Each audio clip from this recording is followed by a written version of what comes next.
Well, the calendar kind of dictates the message for today. You know, we just went through Christmas. It was the beginning of a new season, the season of Jesus Christ in the new covenant. Thursday, we had New Year's Eve, New Year's Day, the celebration of a new year. You know, as I consider the calendar, I felt led to preach on new seasons. You know, we enter new seasons in different ways. Some of us are very intentional about our new season and some are not. You know, I want to look at a time in the Old Testament for a new season. The story of Israel, we kind of know the story. They were in bondage for like 430 years in Egypt. Moses led his people out of that bondage. We had the deliverance, the plagues, the Red Sea parting, the pillar of fire, the pillar of cloud that led God's people to the wilderness where they were.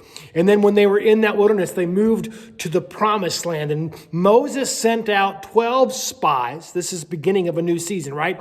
You'd been in bondage for 430 years. So he sends out 12 spies to go and look at where they were going.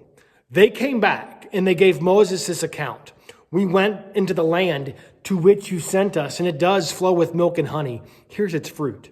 But the people who live there are powerful. Its cities are fortified and very large. We even saw descendants of Anak there. But there was one spy. His name was Caleb, and he saw things very differently.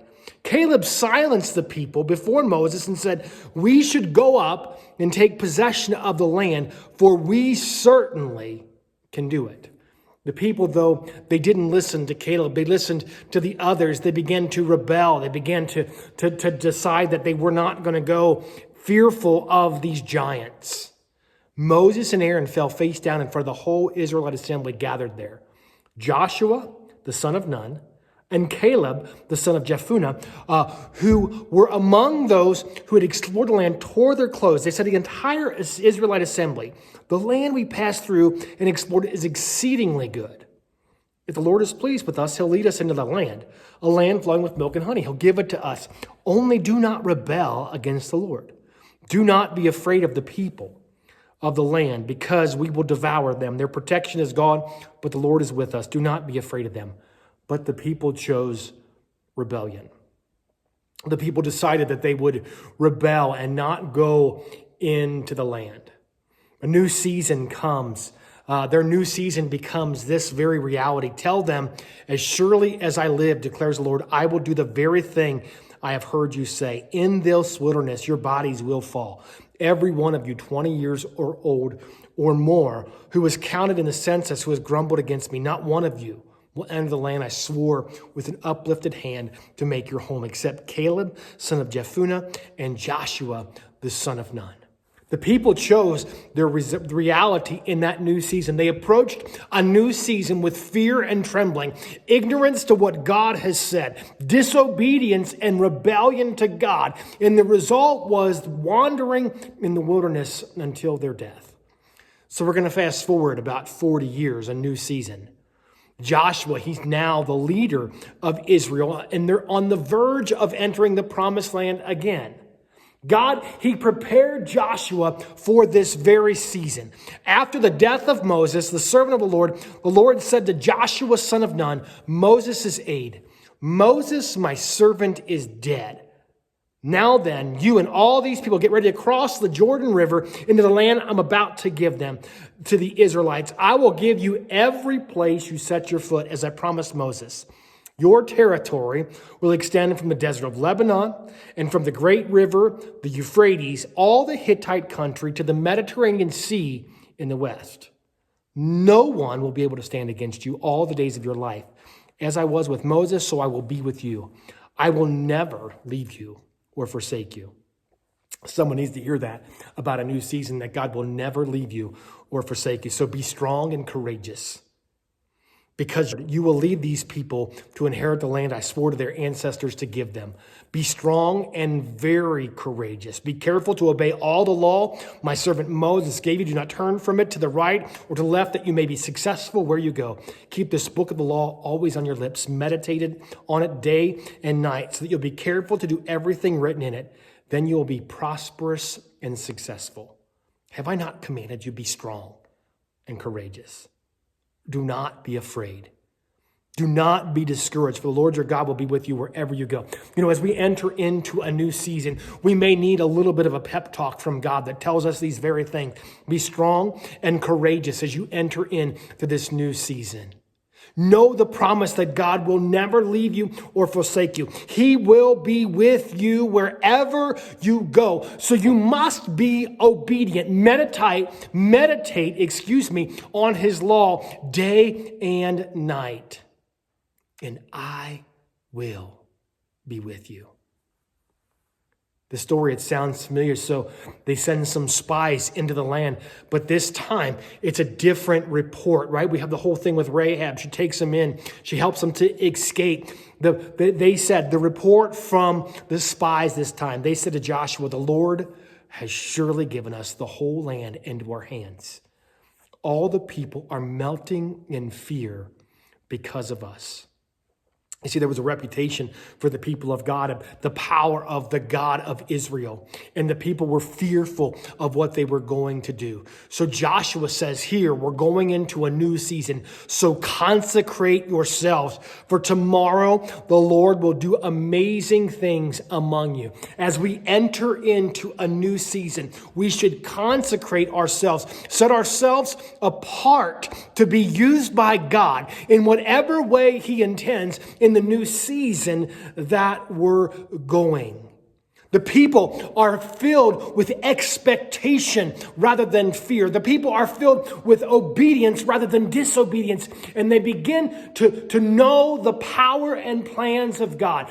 Joshua looks at the priest. He says to the priest, you will go stand in the river. It's a very interesting story. So when the people broke camp to cross the Jordan, the priests carrying the Ark of the Covenant went ahead of them. Now the Jordan is at flood stage during harvest. Yet as soon as the priests who carried the ark reached the Jordan and their feet touched the water's end, the water from upstream stopped flowing. It piled up in a heap a great distance away at a town called Adam in the vicinity of Zarethan.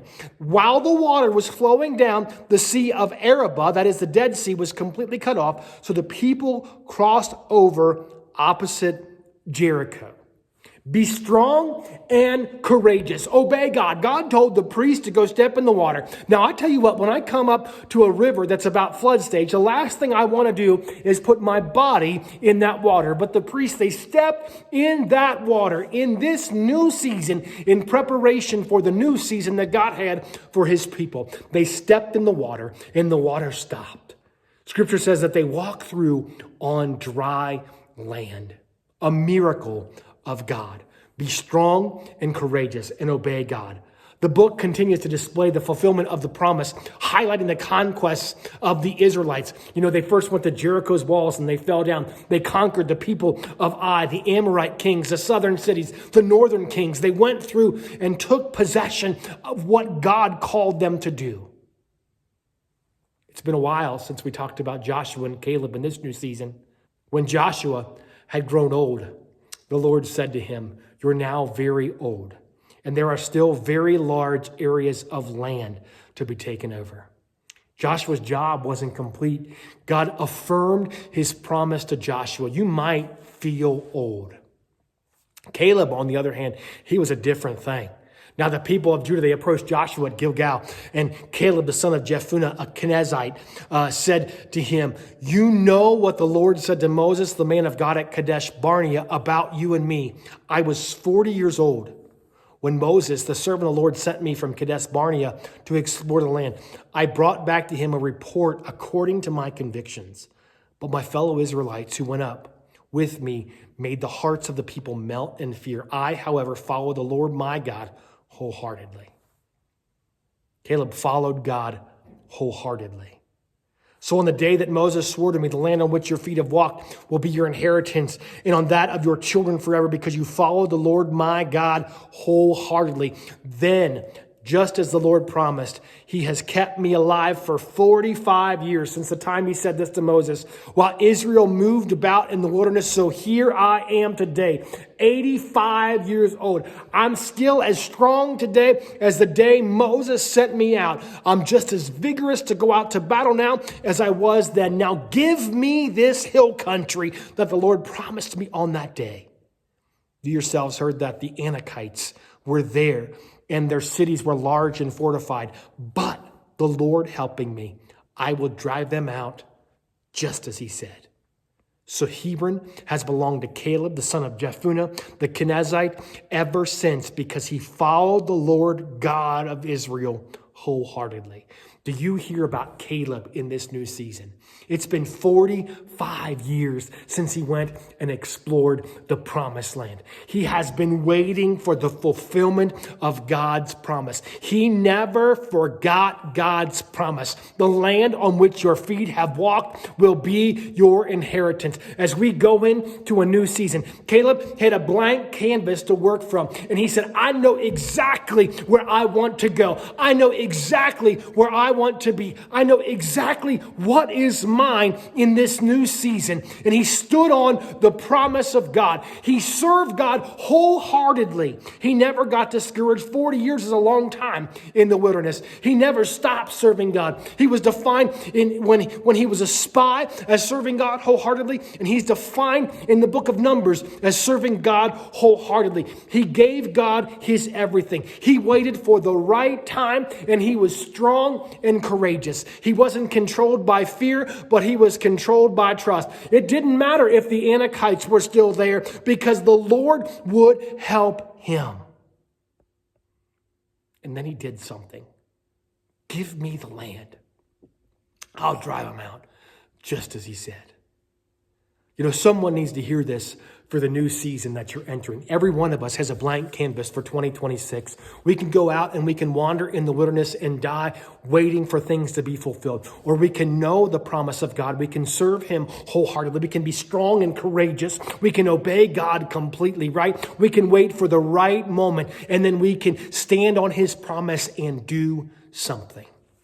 It's your year. It's your season. What are you going to do? The Lord bless you and keep you. May he make his face shine upon you, be gracious to you, may turn his face towards you, grant you his peace. And may you serve God wholeheartedly as you paint the picture for 2026 that he longs for you to create.